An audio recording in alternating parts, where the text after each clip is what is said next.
after you beat the enemy, as is probable, you are to move northward to rendezvous with Kirby Smith near Celavisa, which we came through. And that's where the great battle will be fought. Judson Bragg has a hot temper. He's very irritable. And you can imagine when he doesn't hear the sound of the guns. So accompanied by his staff, he'll arrive here. He does, while arriving here, has received a message from General Polk that he will attack the enemy, but he has not when Bragg arrives. There had been fighting going on that it commenced at 6 a.m. or even earlier in the morning, a mile south of us, mile and a half south of us, invisible to us, on the Springfield Road between Sheridan's division and the Confederate Brigade commanded by St. John R. Liddell. And Sheridan had won the engagement there by the time Bragg arrives. He had driven Liddell's band off of Peters Hill, back across Bull Run, and then he had got in deep doo-doo. Sheridan is new to division command, having only recently reported to duty with the Army of the Ohio to command a division, because Buell's decision for the 8th is to let his army close up, particularly General McCook, who will be coming down from Mackville to the north and west of us. McCook at West Point was known, got the name in the Cadet Corps as Chucklehead. And he is going to be a Chucklehead most of his life.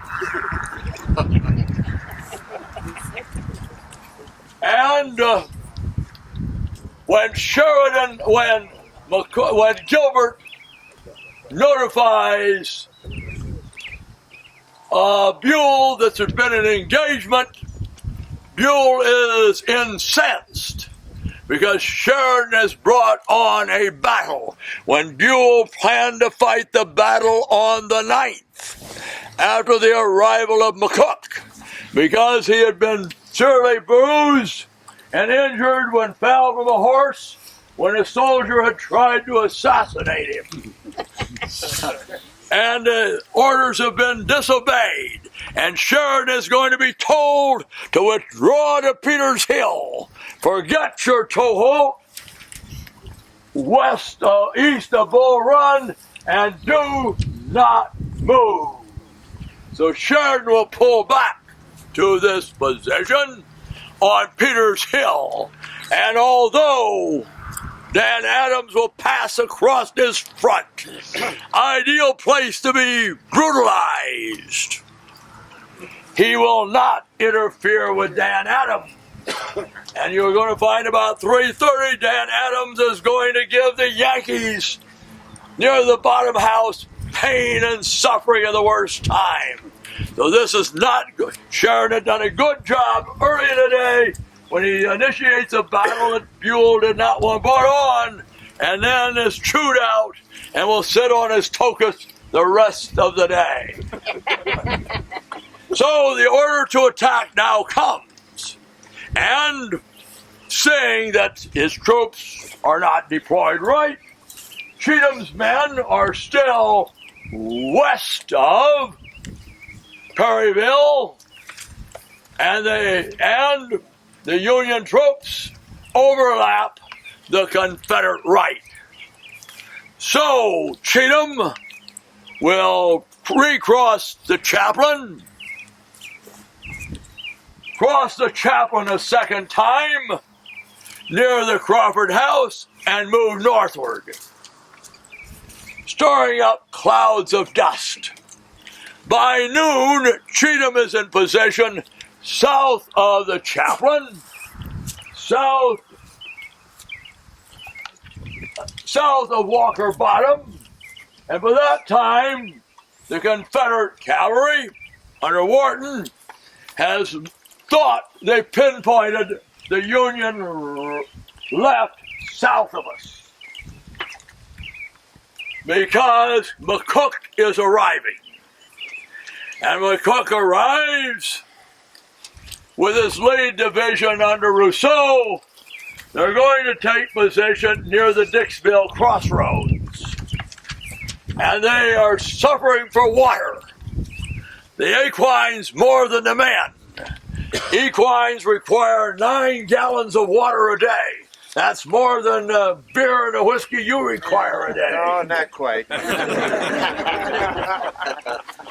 And they're going to send people forward to take possession of the high ground overlooking where the Macville Road crosses the Chaplain, near the H.P. Bottom House, and position artillery there. First Loomis's battery and then Symington's battery. And there will be an artillery duel in progress.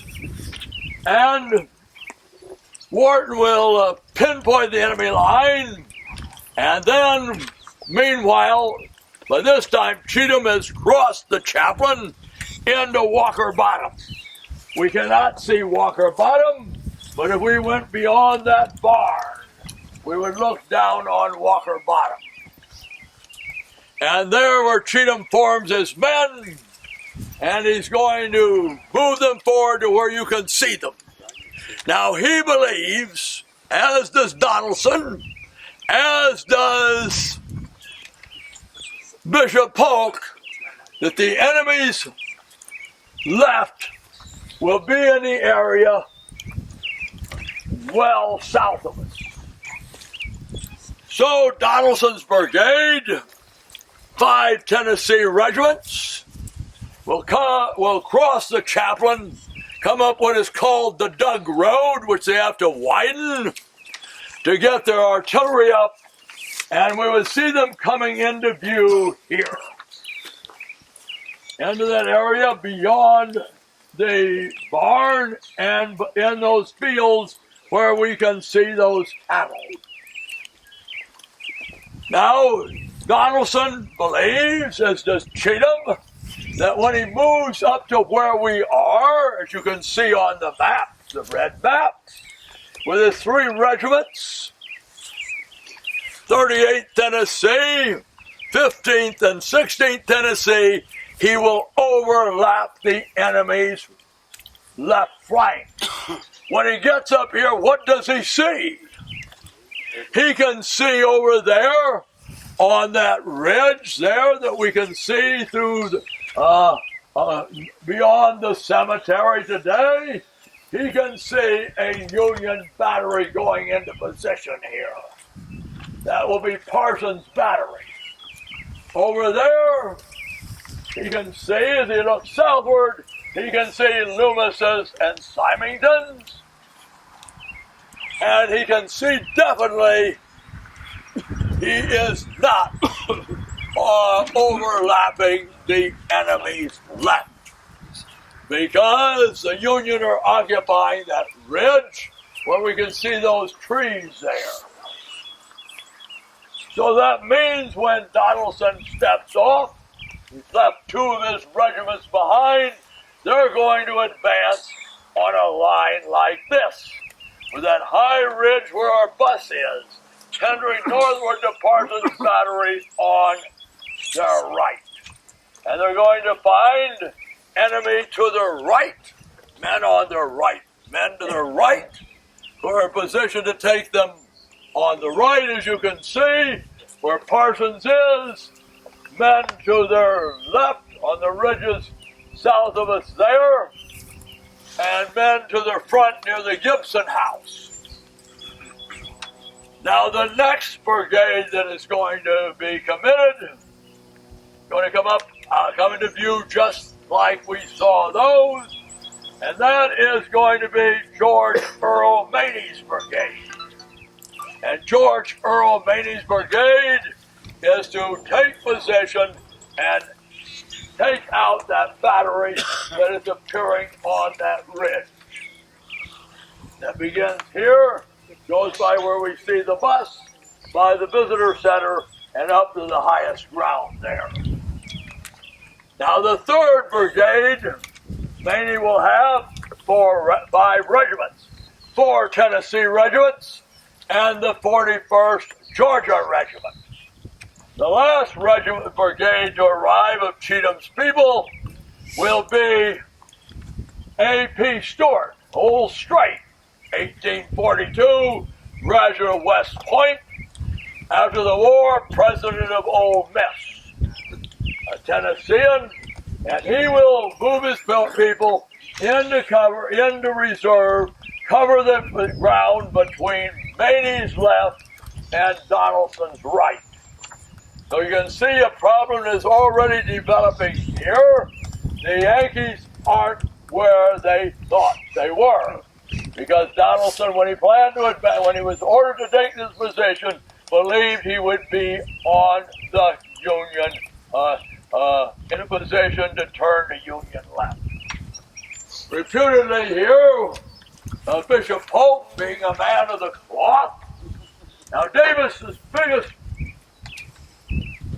has a big problem. Davis, of course, graduated from West Point in 1828. The bishop graduates in 1827. And the bishop has stayed in the army 4 months, resigned, and entered the cloth, and had risen rapidly in the episcopal hierarchy to being the bishop of a missionary bishop, the man who will lay the cornerstone for Swanee in 1860. Davis has to approach him twice to get him to take off the bishop, like the bishop of the Middle Ages who used to go into the field to set aside the mitre of the bishop and take up the sword of a soldier. So Davis has to go twice to him to talk him into it. And not that I'm an anti-clerical, the bishop is not much of a general, but he has a good statement here as the men come up out of the Walker Bottom, saying Cheatham is a good controller, hard-swearing fellow, and he's going to supposedly remark for the men to give them what General Cheatham does. So we have the initial Confederate deployment, which you can see on that 2 o'clock map. Now we're going to see what they're going to do with it. As particularly, we're going to focus on Cheatham, his battery, on Cheatham, Mante, William Tanner's Mississippi Battery, and the pain and suffering they're going to give Terrell's Brigade. I'm going to have Will come up here, add what his words of wisdom, and then we'll take some questions, look at our time, and then go up, and we'll only make a short pause for Stewart, but then we're going to have longer pauses, particularly when we get up to Tanner's Battery. Well, first of all, I think it's ironic that Ed has the microphone and I don't. But I will be brief. I'll give him a microphone. That's all right. I will be brief. Just a couple of things to kind of get you oriented here.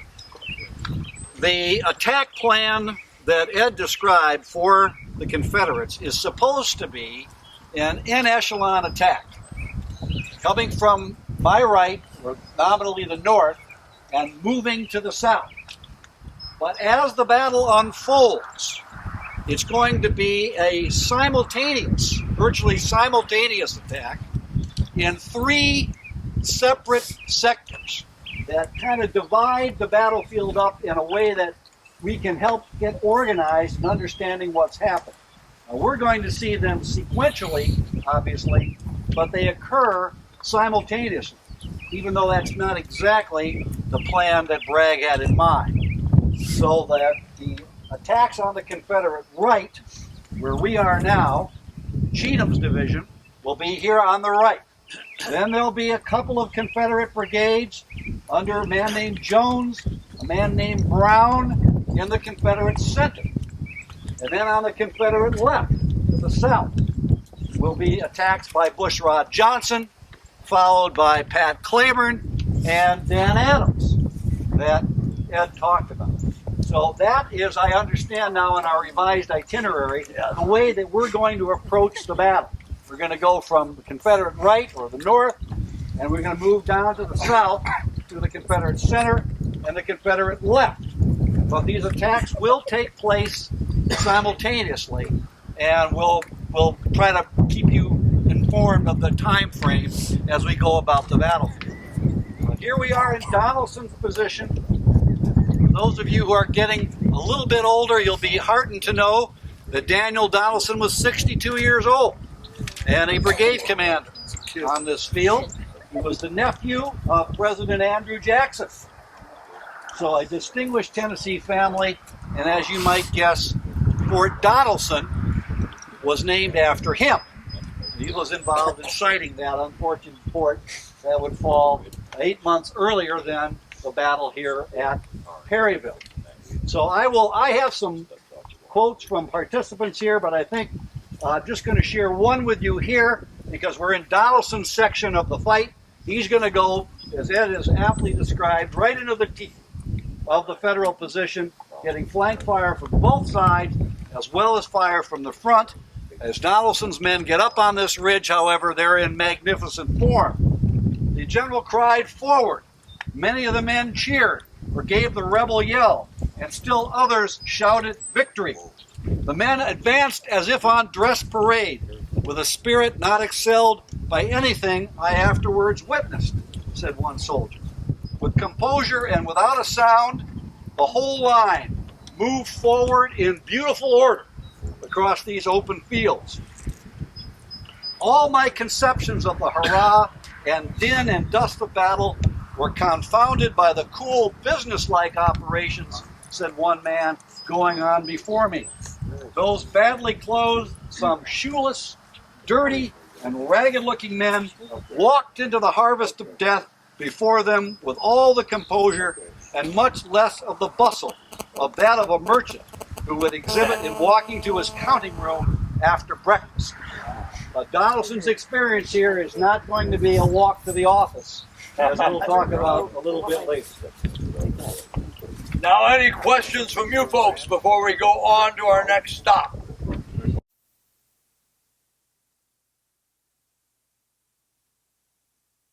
I'm looking north and east. I'm now looking north, and the Chaplin River had been flowing had been flowing north. Then to create Walker's Bend, it flows west, and then it flows north, and then it flows northeast. Furthest point west it's going to be is where the dug road is. So it would be behind that ridge that we can see the closest ridge. And of course, Wharton had not done his job.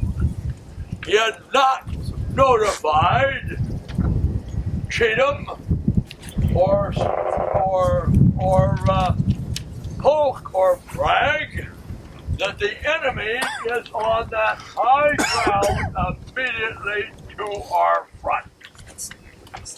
Now, if we went that ridge, at the highest point in the ridge, where the cemetery is, just that when you get over that ridge, you're going to drop down onto the Benton Road. The Benton Road, and that section is running from northeast to southwest. It is now White's Road.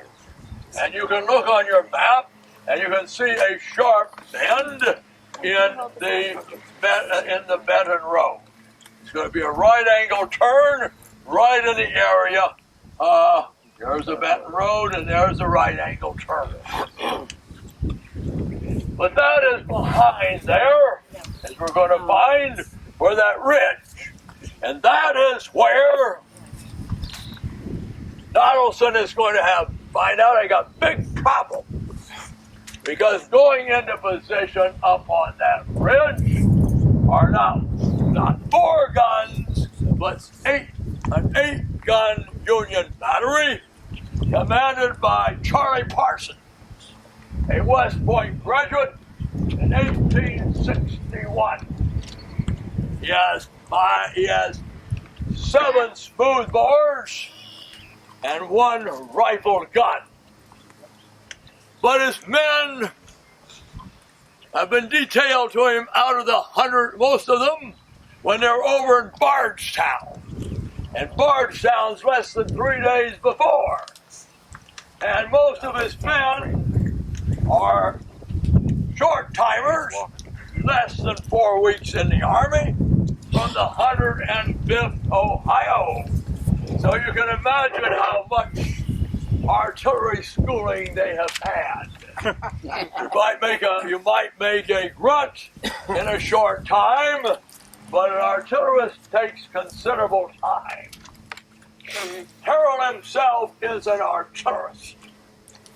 And we met him at Shiloh, at Bloody Pond last year, when he commanded a company of the 5th Artillery.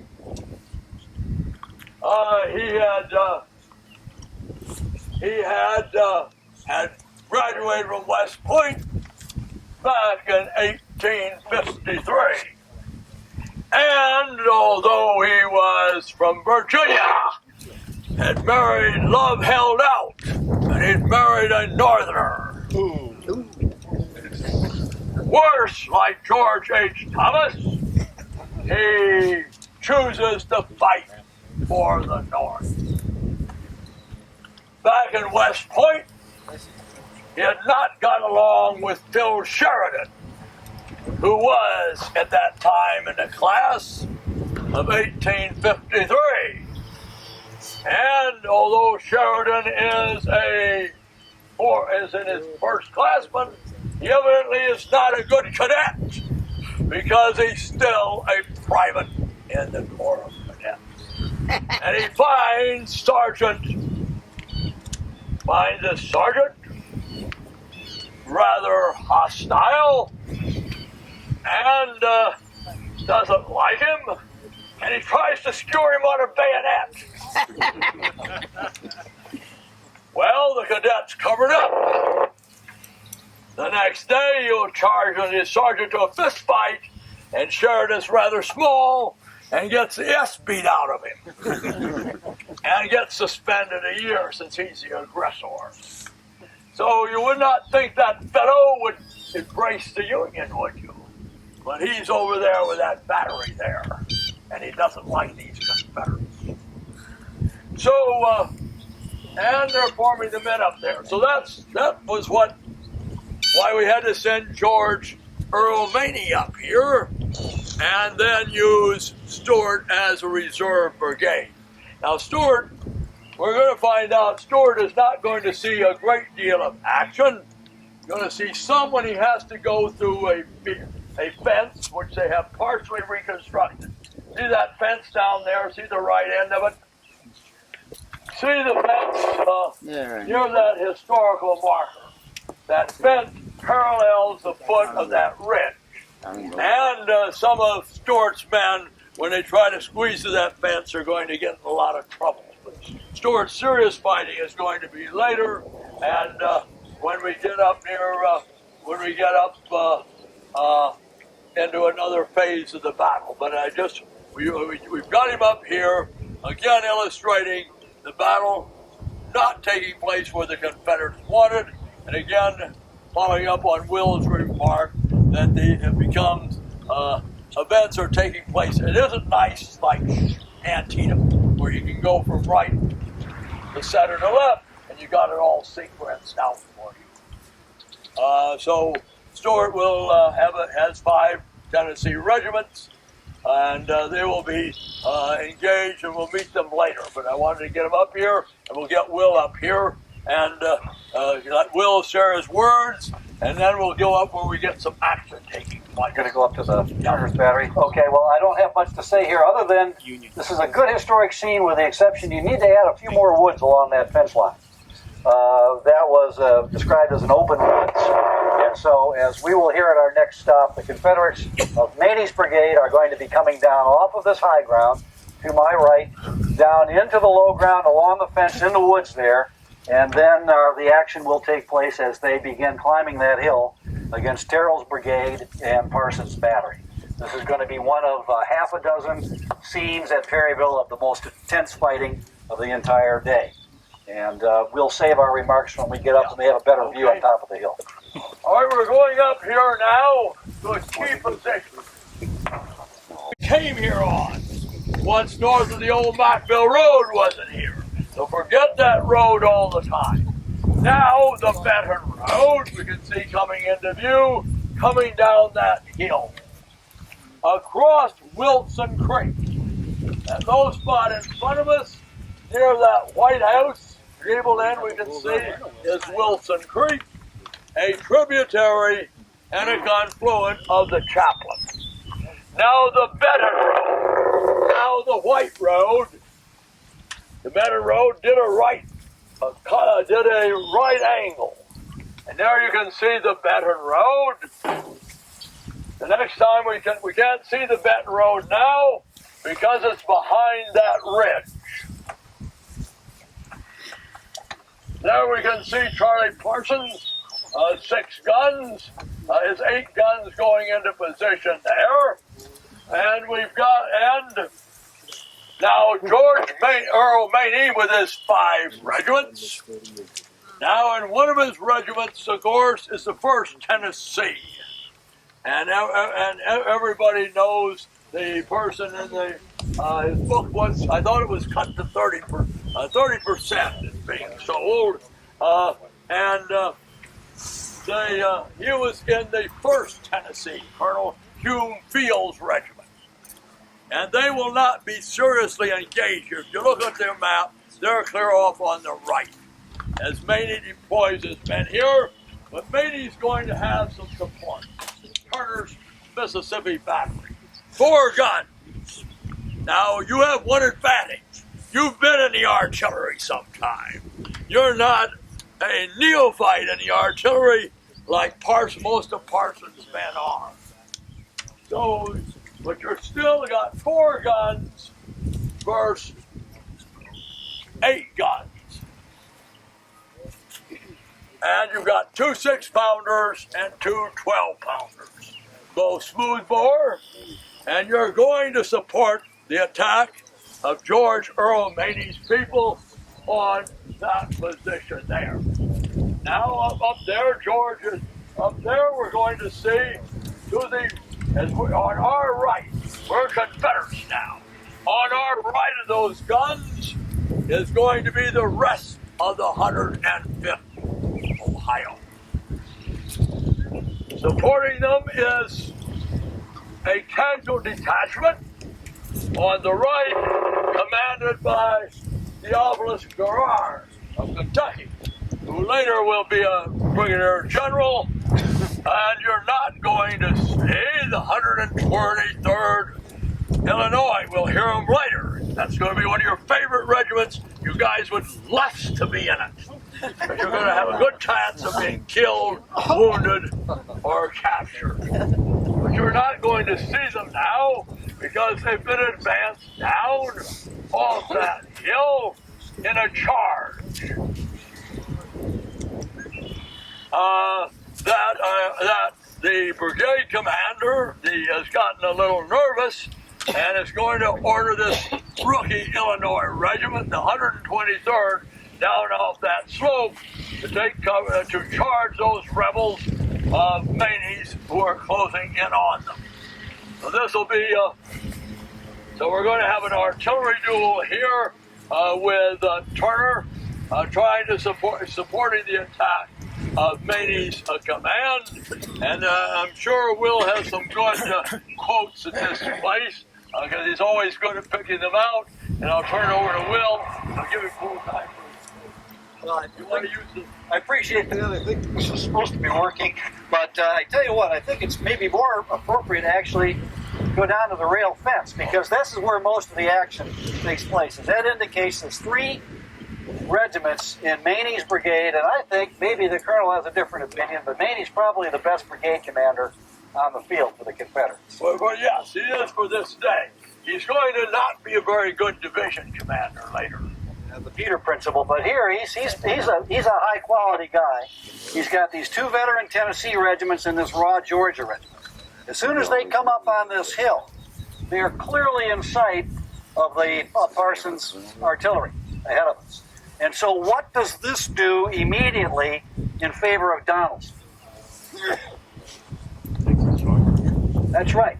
Now, Maney's appearance on this ridge redirects most of Parsons' artillery fire from beating the hell out of Donaldson's brigade, which loses more than 20% of its men in 15 minutes as a result of primarily this artillery fire. Now they are focusing on this ridge. Now, is Maney going to stay up here for a long time and exchange fire? Hell no.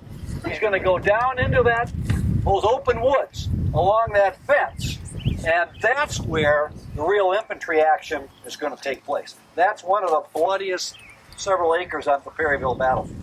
It's right down here. So maybe, Ed, we'd be better to walk down there the way that Maney's men walked, and then talk a little bit about the fighting. We're going to pretend you're probably not going to be in the 1st. You're going to be in, probably are going to be in the 41st Georgia, because the 1st Tennessee is going to be on our right. Use this map. This is far better. No, you want to use this map right here. The other one is so confused that Jesus Christ would not know. What page is it? In the same order? Who's got the map right here? Here's a map you should be using. We'll be using the map right here. You're not going to be in the 1st Tennessee. You're going to probably be in the 6th Tennessee. The 27th Georgia as we advance. Now use this map here. I want everybody to learn these maps you're going to use. Use this series of maps. You're going to know more than Will and I do about where they are if you use this map. If you use all credit to the Civil War Trust, you use your map, you better be a genius or an idiot, one of the two. It's too extreme. But use this map. Has everybody seen the maps you're going to have? I don't want to emphasize. I don't want to have to take time. I'm going to have to move on. Again, you got some stragglers back there. If they continue to straggle, they may be ordered aboard the whipmobile. As you can see the strength of this position here. And it's a good place for the Union to anchor their left flank on. And they anchor it with an 8-gun battery. Now, Terrell is an artillerist. His period, and you can see he's rather combative. Well, maybe you say he's not as combative because I think if I was Cadet Terrell and a Cadet Sergeant, I think and Terrell's height, all that Sheridan would have is his Irish pluck, because he's 5'4" and weighs 110 pounds, and Terrell has to be bigger. And Terrell really can't brag, I don't think much about beating up Sheridan in a fist fight, but that's neither here nor there. Now, he's going to somewhat lose his cool here, because on the other side of that fence is woods. On this side of the fence is open ground, and you can see if the Maney men get out in this open field here and can form up, they're going to be able to charge them And again, the Yankees are on the military crest up there. They're smart. They're on the military crest. That means they're on the slope where they can see everything in front of them. That means that we, contrary to, can see them up there just as well as they can see us. And Terrell should have probably known better with the 123rd Illinois, because this man has been in the service 4 weeks. How do you think you would look at that? Not even 4 weeks. And he's going to order you to charge down that slope there. And you're going to charge down the slope. You're going to be taking fire from the enemy in the edge of the woods there.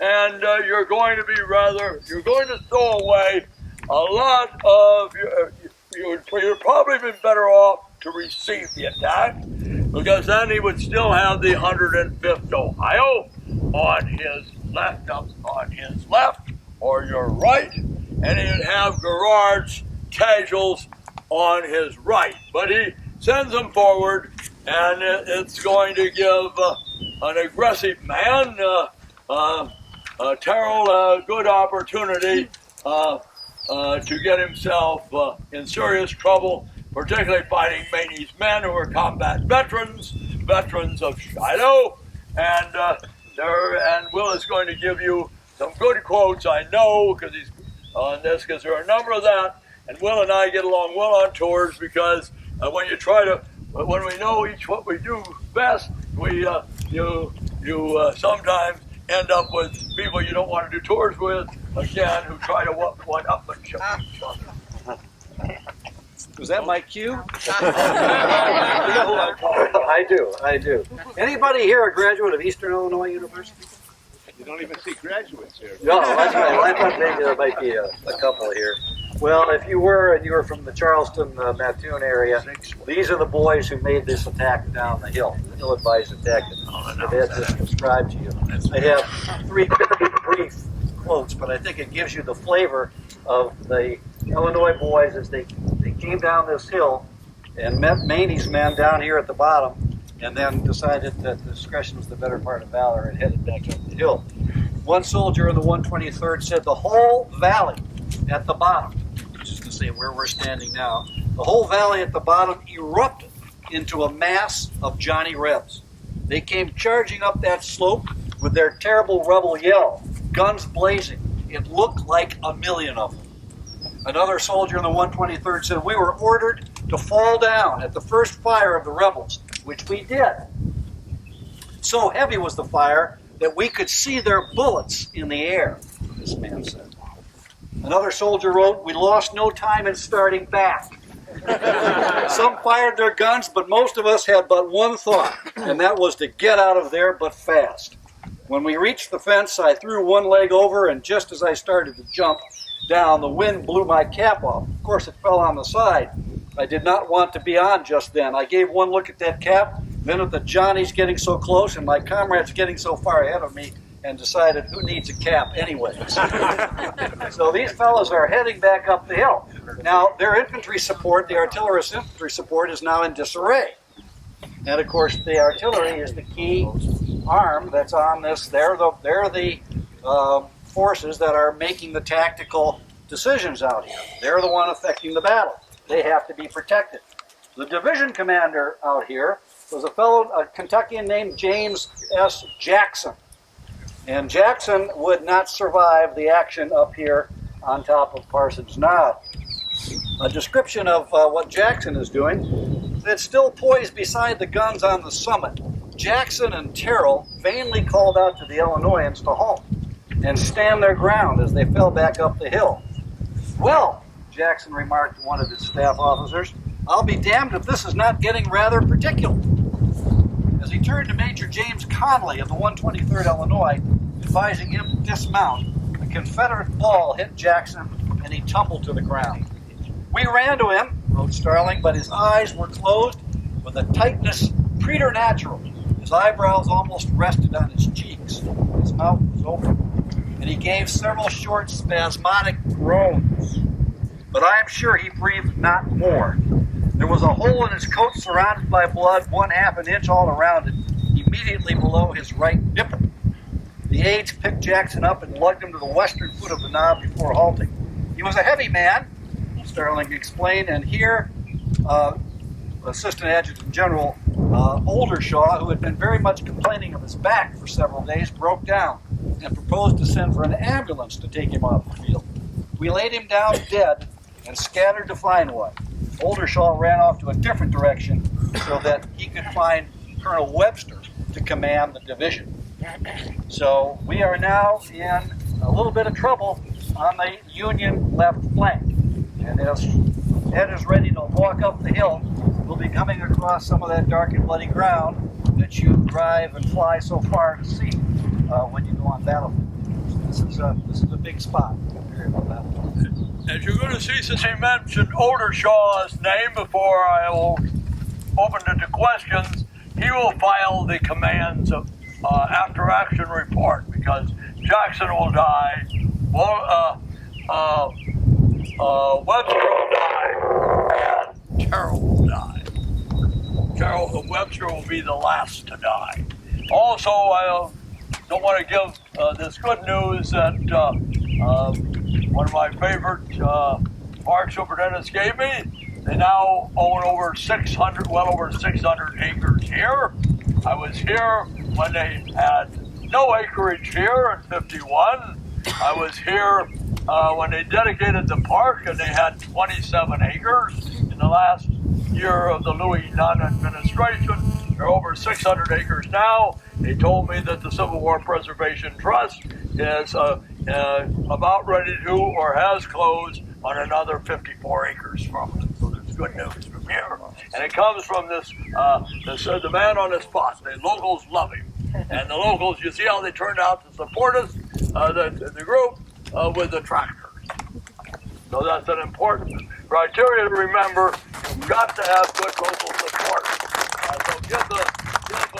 Talks about Terrell, William Terrell, and then you can talk about the defense of Parsons Ridge. Now let us face this way first. Will and I get in front of you. Hopefully you will do an about face. And face the way the rebels are coming. Now Parsons, of course, Charlie is very active. Charlie probably has some worries. He has some worries about William Terrell.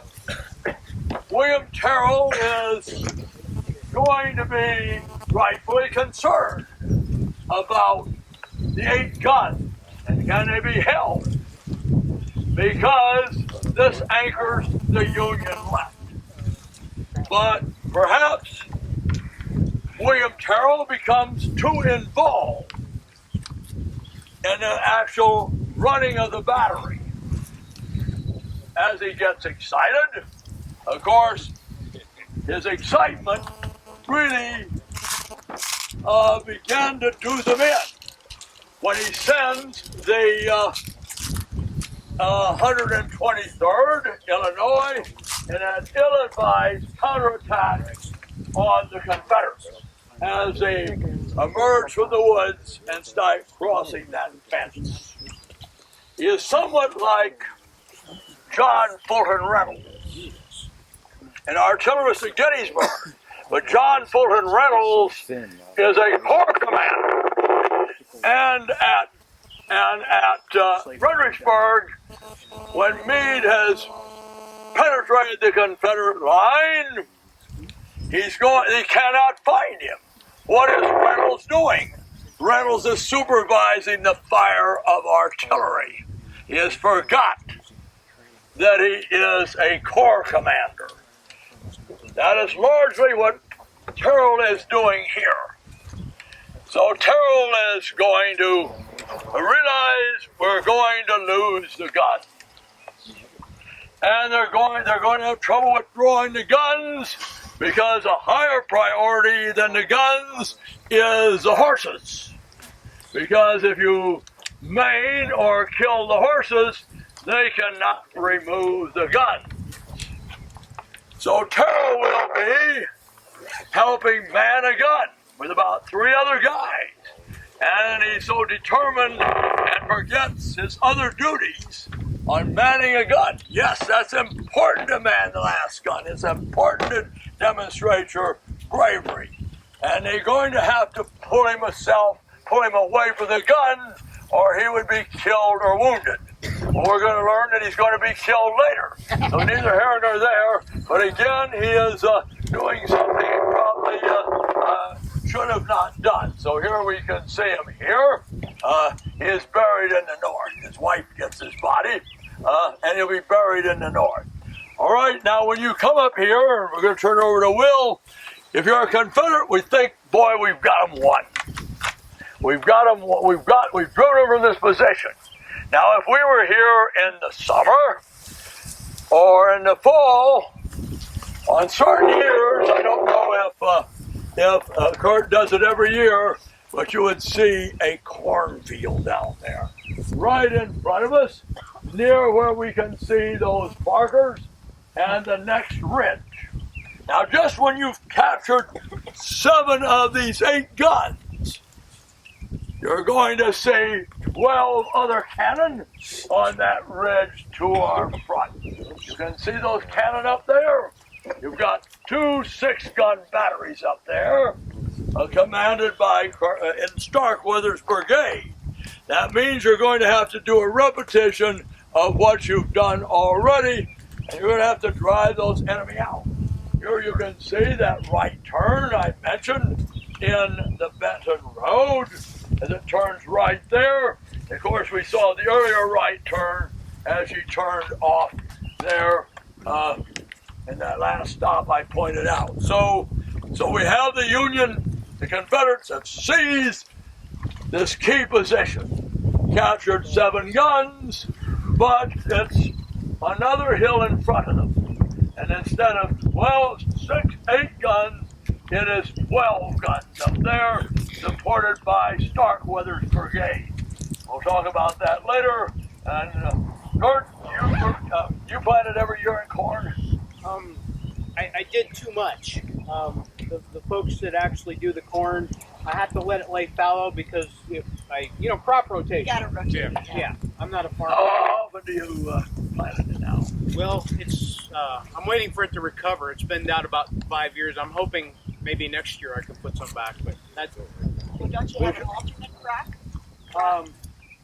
no, because I'm just a history geek. I'm not a farmer. Okay, we're going to turn it over. I want you to answer that to let them know what they can expect. All right, Will. Well, when we go to the next stage of our tour and we start heading down towards what was a cornfield, remember those corn shocks are going to be high enough to conceal the 21st Wisconsin that's going to be down in that corn. So that's one of the big terrain differences, ground cover differences than what we see today. Just to give you, we'll turn back around and finish up the story of the capture of this battery. Just 3 brief quotes that I think, they sound like close quarters combat that you read on every battlefield. But it's written with the immediacy of the participants who in some cases are involved in their first battle, like the men from the 41st Georgia. This is a veteran, a line officer from the 9th Tennessee, attacking up this hill in front of you. After crossing the fence, our advance was a steep incline until we reached the point where we could look down the muzzles of the enemy's guns, which were just over the crest of the hill. Colonel Buford, having been severely wounded at the fence, was compelled to retire from the field. The command then devolved upon Major Kelso, whose horse was shot in attempting to cross the same fence. It was a very valuable horse. It cost him $500 a few days before, and Kelso thought it would be prudent for him to take the horse to the rear for treatment. Then, I'll flip the page here, he continues. We reached a point where we could look down the muzzles of the enemy's guns, which were stationed just over the crest of the hill. Without regimental officers, command devolved upon the company officers. My position was at the left of Captain Irby, who commanded the company next to ours on the left, and was the first to discover the position of the battery and a heavy line of infantry to its rear. Their fire was terrific, and we were losing men rapidly, so much that it caused our line to falter in its advance. Just I heard Captain Irby's voice ringing out, "Lieutenant Hall, here's the battery in our front. Pass the order down the line, let us make a charge and take it." And we went forward with a yell. And from the federal perspective, someone in the 105th Ohio that Ed has been talking about said that Cummings fired the 2 right guns, double-shotted with canister. And you all know what that means. 2 rounds of canister fired at the range of troops coming up about halfway up this hill. Now, can you imagine the chaos that creates? Full into the faces of the enemy, then almost at the muzzles of our guns. And with his few remaining men, dashed through our ranks to the rear under cover of the smoke. When it lifted, the enemy had faltered halfway down the slope. Our fire was too hot for them to stand, and they fell slowly back and began firing again. So just a couple of vignettes to give you an idea of the intensity of the Confederate infantry attacking this Union artillery position. But as Ed indicated, the guns were captured. Confederates are suffering tremendous casualties. They get up on top of this ridge and are not fully aware that there's Federal infantry in the cornfield ahead of them. But they can clearly see Stone's and Bush's batteries up on Starkweather Hill, the next high ground across the road in front of us, and the next destination for some serious hand-to-hand combat in the Battle of Perryville. Colonel, questions? Of the 123rd had attacked down.